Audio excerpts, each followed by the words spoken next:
जी अस्सलाम वालेकुम students, I hope all of you will be fine. तो students today we are going to solve बेटा question number 4 और exercise 6.2 है और क्वेश्चन नंबर बेटा हमारे पास है 12। ठीक है, पिछले हो चुके हैं। तो 6.2 चैप्टर 6 है इंटीग्रेशन सेकेंड ईयर मैथ। तो फिर टेक्स्ट बुक बोर्ड है। हाँ तो स्टूडेंट इसके अंदर बेटा उसने दे रखा cot 4x part, question number 4 का पार्ट 12 है integral of the cot 4x। तो cot 4x का तो नहीं होगा ना, cot स्क्वायर x का होगा। तो इसको हमें बेटा कन्वर्ट करना होगा कोसेक में। तो इसमें cot स्क्वायर x और cot स्क्वायर x यूं ले जाते हैं dx। अच्छा, अब एक cot बचा के बाकी कोसेक में ले जाते हैं। तो इंटीग्रल cot स्क्वायर x और ये है कोसेक स्क्वायर x -1 dx। ठीक है, कोसेक स्क्वायर x -1 dx, क्योंकि हमें बाय सब्स्टिट्यूशन मेथड करना है, तो इसलिए हमें ऐसी कंडीशन इसकी बनानी है जिससे वो हो जाए इंटीग्रल cos। ये स्टूडेंट्स तो हाँ बेटा, तो अब इसको मल्टीप्लाई कर देंगे अंदर। तो ये हो जाएगा बेटा कोसेक स्क्वायर x dx और उसके बाद इसको इससे भी मल्टीप्लाई करेंगे और integral cot square x dx, तो वो इससे भी मल्टीप्लाई हो जाएगा। तो अब के बेटा कोसेक 4 था integral of the cosec sorry cot 4x था। तो मैंने cot स्क्वायर x में ब्रेकअप किया क्योंकि मैं उसको ठीक है सपोज कर सकूं, सब्स्टिट्यूट कर सकूं, लेट कर सकूं। तो अब के यहाँ पर अब जो आया बेटा cot हो सकता है डायरेक्ट, लेकिन ये हो गया cot मीन डायरेक्ट से मुराद पुट कर सकते हैं cosec square x dx minus cot का दोबारा बेटा कोसेक स्क्वायर x -1 dx। ठीक है, यहाँ पर ठीक है cot स्क्वायर की जगह मैंने ट्रिग्नोमेट्रिक फार्मूला लगाया कोसेक स्क्वायर x -1 और दोबारा फिर यहाँ पर बेटा cot स्क्वायर की जगह ट्रिग्नोमेट्रिक फार्मूला लगाया कोसेक स्क्वायर x -1। तो इसको दोबारा ठीक है cot स्क्वायर x और ये cosec square x dx minus cosec square x और प्लस ये माइनस माइनस प्लस 1 dx और इसके साथ भी dx लगा लेंगे। तो अब के इसका तो हो जाएगा डायरेक्ट फार्मूला है बेटा कोसेक स्क्वायर x का माइनस cot x और इंटीग्रल कोसेक स्क्वायर x है ना, खाली कोसेक हो तो फिर तो ln में होता है, वरना कोसेक स्क्वायर x का जिस तरह सेक स्क्वायर x का tan x होता है इंटीग्रल, प्लस 1 का बेटा इंटीग्रल x है तो फिर 1 का सॉरी x आ जाएगा dx की वजह से प्लस c। और यहाँ पर हम लेट कर लेंगे इसके लिए कि cot x equal to z। तो जब लेट करते हैं तो डिफरेंशिएट करते हैं तो cot का डिफरेंशियल हो गया students cosec square x dx minus के साथ इक्वल टू dz।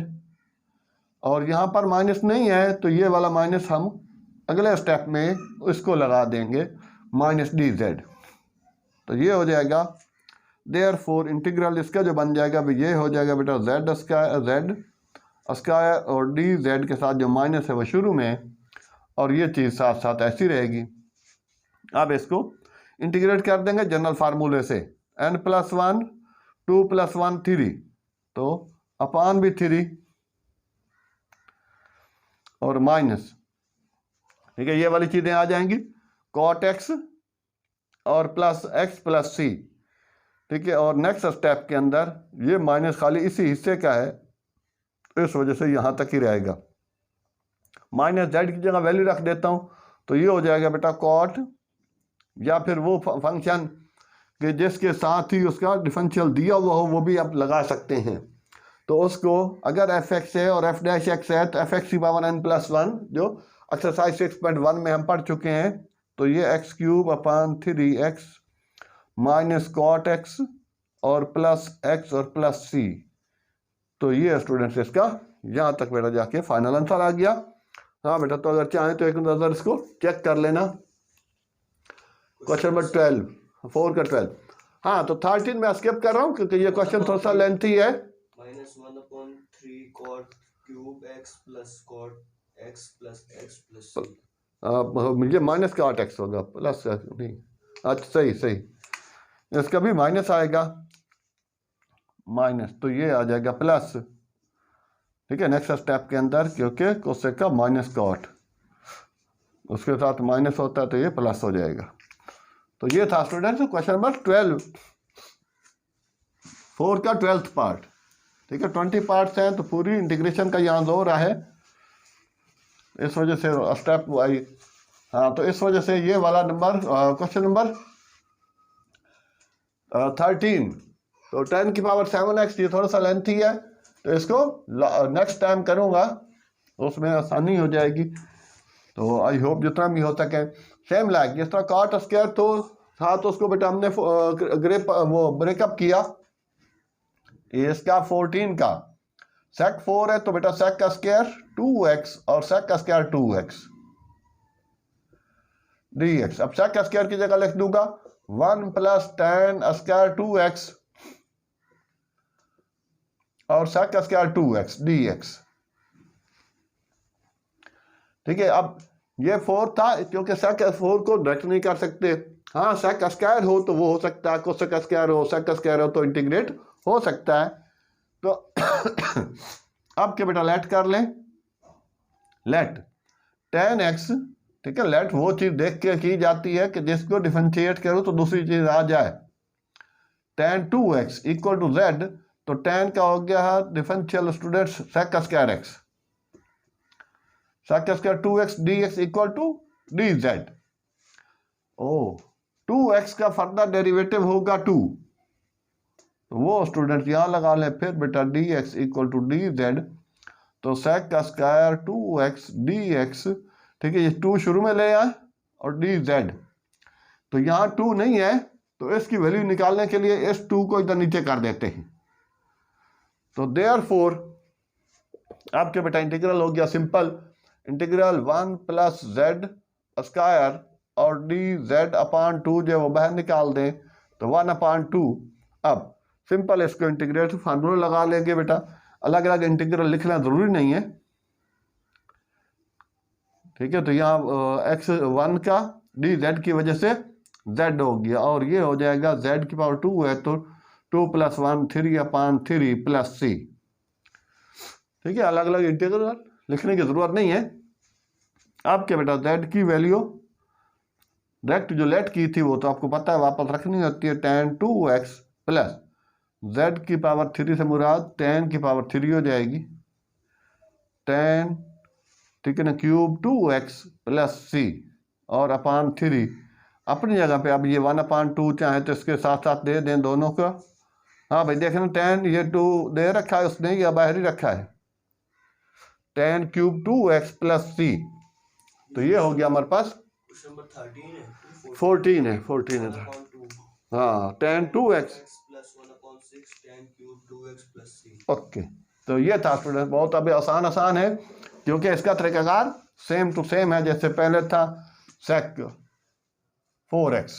हाँ बेटा, तो ये लास्ट वाला चेक करना, मेरा ख्याल है ये 15 गलत लिखा हुआ है, नहीं सेक 4 है। ओके dx नहीं है जी, तो ये 14 था जी स्टूडेंट्स। तो 16 भी इसी टाइप का ही है जिस तरह कोसेक 4 है, सेक 4 को ब्रेकअप किया तो ज्यादा इस वजह से करता हूँ क्वेश्चन, ठीक है, ताकि क्वेश्चन जो है हालांकि कोई स्किप नहीं करते, करते करते बच्चे को समझ आ जाए, इजी होने लग जाए, उसके साथ प्रैक्टिस इतनी हो जाए। हाँ, यहाँ पर बेटा सेक का स्क्वायर नहीं बच सकता, क्योंकि सेक का स्क्वायर बचाऊँ तो बाकी सेक बचता है और tan भी, तो इस वजह से ये दो लेने पड़ेंगे। 15 पे हैं इंटीग्रल tan 4 3x और सेक स्क्वायर 3x, एक सेक यहाँ से बचाया एक tan यहाँ से बचाया, तो ये tan 3x और सेक 3x dx। तो इस वजह से इसको इस हिसाब से इंटीग्रेट किया, वो ब्रेकअप किया है, ताकि क्योंकि एक सेक स्क्वायर नहीं बच सकता कि बाकी सारा मैं tan में ले जाऊं। तो अब के यहाँ पर बेटा हमने इसको तोड़ना है, तो ये हो जाएगा tan स्क्वायर 3x का स्क्वायर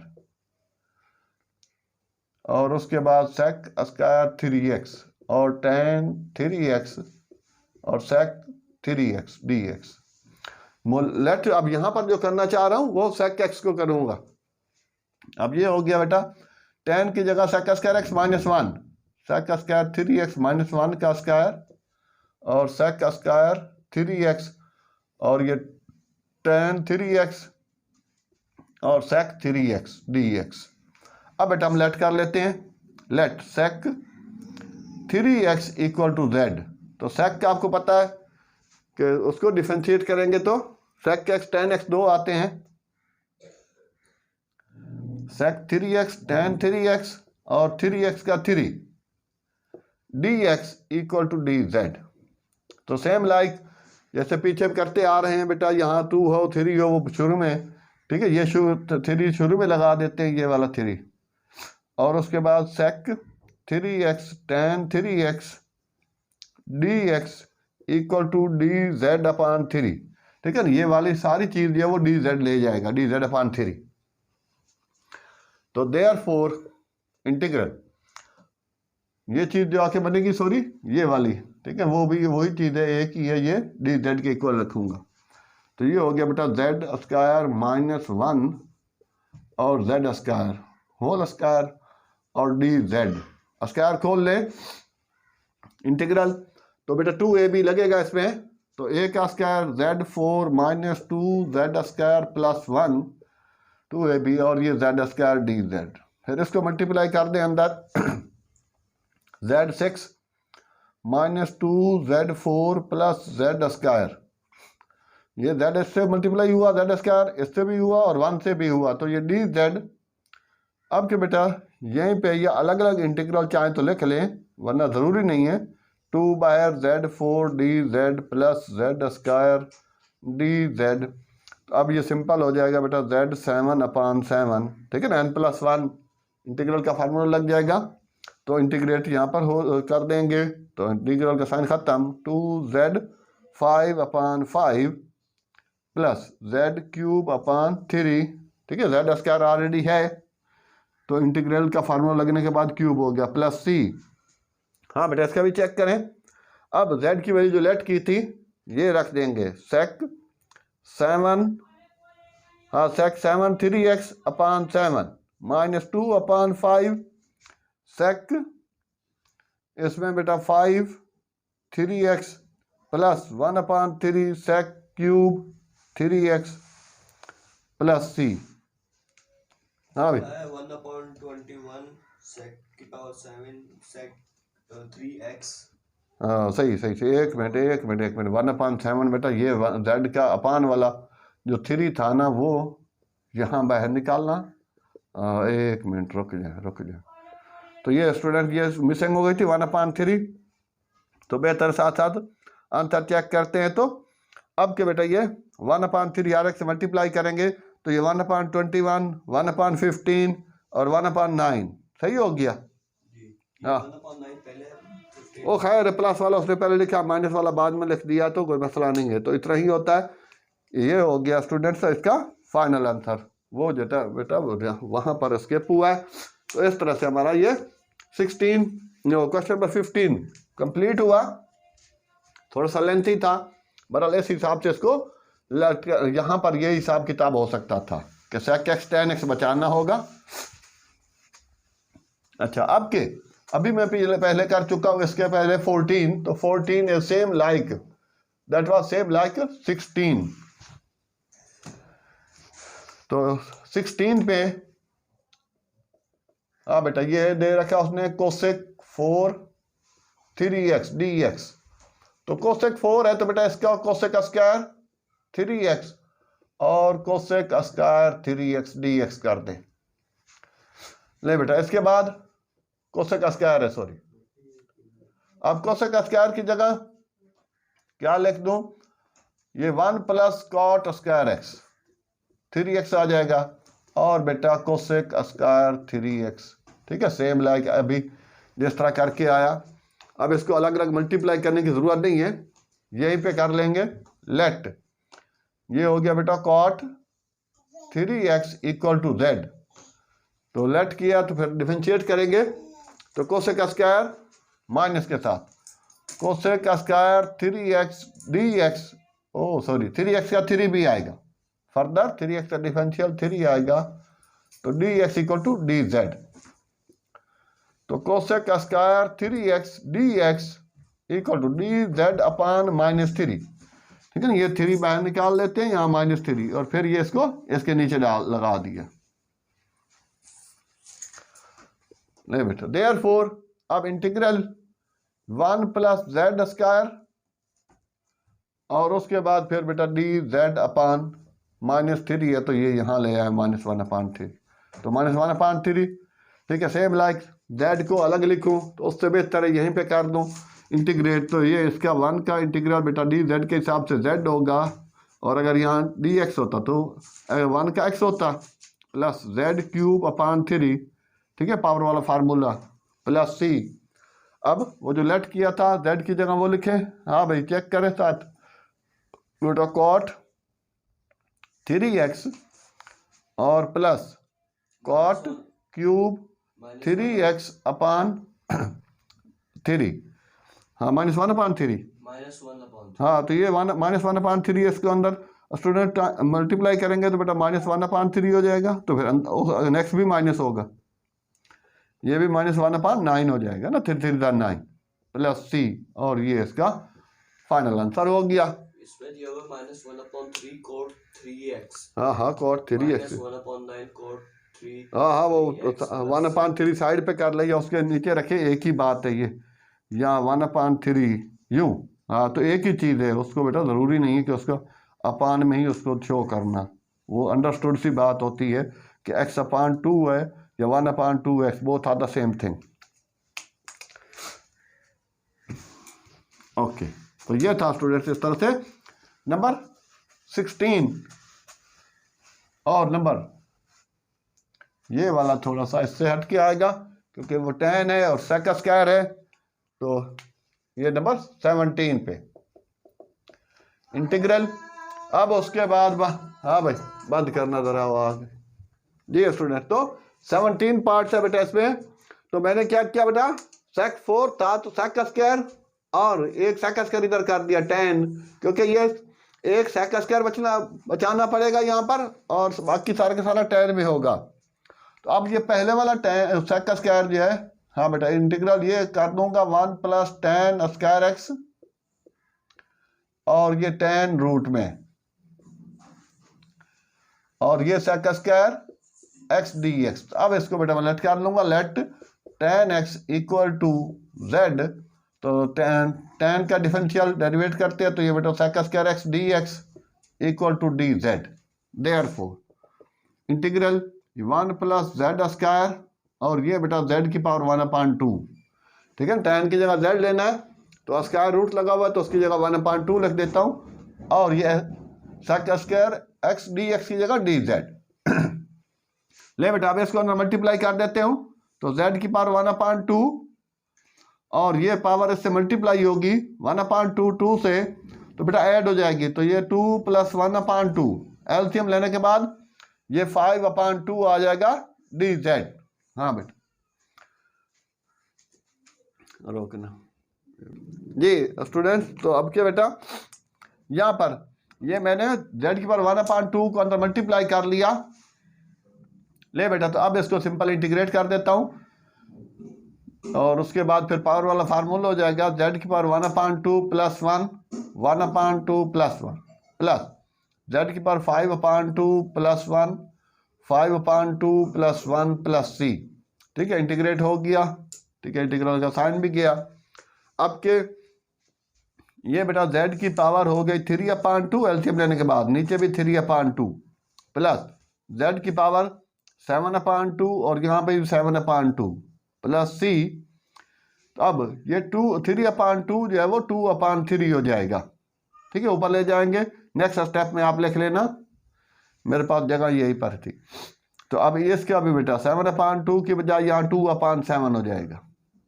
ठीक है, नेक्स्ट स्टेप में, और at the end you know कि अब ये बाकी सारा कुछ कंप्लीट हो गया। अब z जो लेट किया था वो रख दें, तो 2/3 10 की पावर 3/2x प्लस 2/7, हाँ बेटा चेक कर ले 10, ठीक है ना, एक्सपोनेंट या पावर हो गया 7/2 x plus c 3/2x plus 2/7 10 7/2 plus c। सी, तो इस तरह से क्वेश्चन नंबर 17 कंप्लीट हुआ।